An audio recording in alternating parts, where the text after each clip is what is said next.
for me or you. But yeah, we talked about Samson, superhero strength getting taken away because of his hair. We have another hair story today. Um, we are in Second Samuel. We're going to start in verse 14. All right, so there's this dude named Absalom. I think that's how you say his name, Absalom.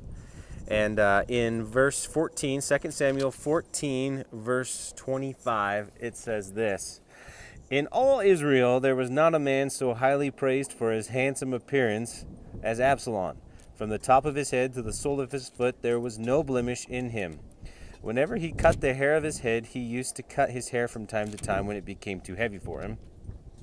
He would weigh it, and its weight was 200 shekels by the royal standard, which is like 5 pounds.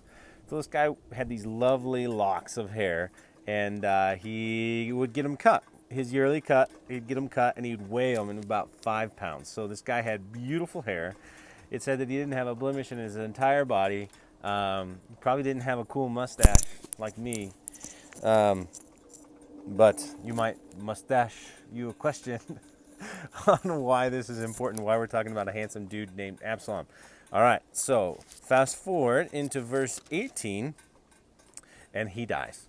And we're going to talk about how he dies. And so they are in battle, and King David says, don't harm Absalom. We want to spare him. And so they have this battle, and his men are chasing Absalom. Absalom's riding his mule or donkey, I think it is here. Let's see here. Um,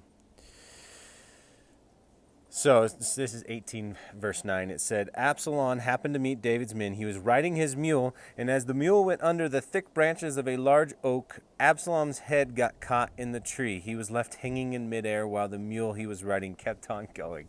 So a picture of this, like lovely locks of hair riding through. His hair gets stuck in the oak tree, and David's men come over, and they're not supposed to kill him, but this dude does, and he throws 3 spears through his heart. Pretty good aim. Moral of the story, cut your hair more, I guess. I'm not so sure. But yeah, that's a crazy story, right? Lovely locks of hair getting stuck in a tree, swinging from the tree from his head, and somebody comes and kills him. That's a lot of hair. All right, so fast forward, and it's going to be short today. Fast forward, we're going to go to Acts 20.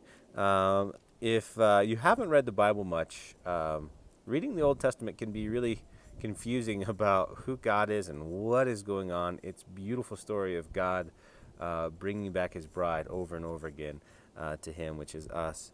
But you jump into the New Testament, and Jesus comes, and there's some pretty miraculous stuff that happens. And the new covenant with Jesus is it's a beautiful reminder of God's love for us.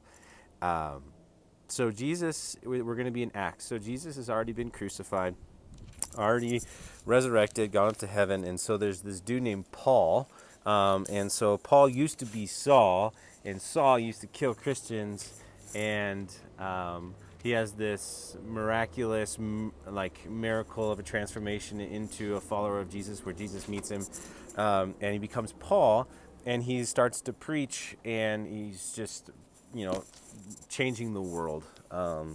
And so we fast forward to Acts 20. And he's being pursued and chased by these Romans, and he's trying to avoid them. And so here we are, Acts 20. Hopefully this isn't all of you. You'll understand what I'm saying in a second. So verse 20, Acts 20, verse 7.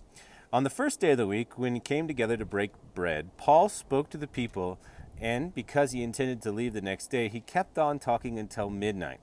So imagine the longest sermon ever, and this guy just keeps going on and on and on, right? And so seated in the window in the upper room where there are many lamps upstairs, seated in the window was a young man named Eutychus, who was sinking into a deep sleep. So picture like all those exams, college days, sleeping.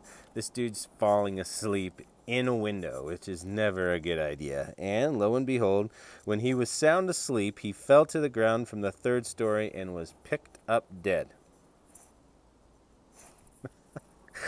That's not funny, but it's funny. Like, the kid is just falling asleep because Paul's talking on and on, and he falls out of the window and dies.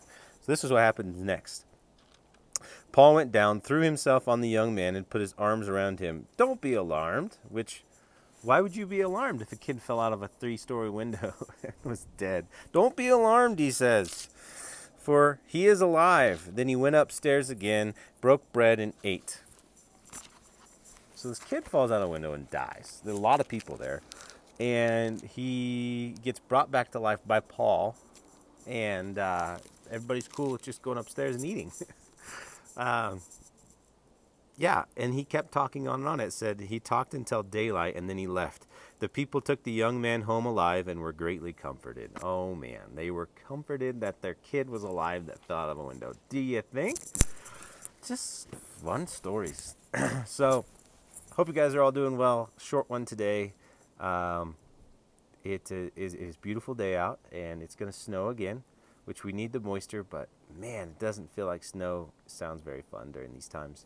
But stay warm, stay safe, and yeah, read your Bible. There's some fun stuff in there. And if you have any questions about what you find in there, reach out to us, info@westwoodscc.org, or yeah, just comment here. And love you guys. Take care.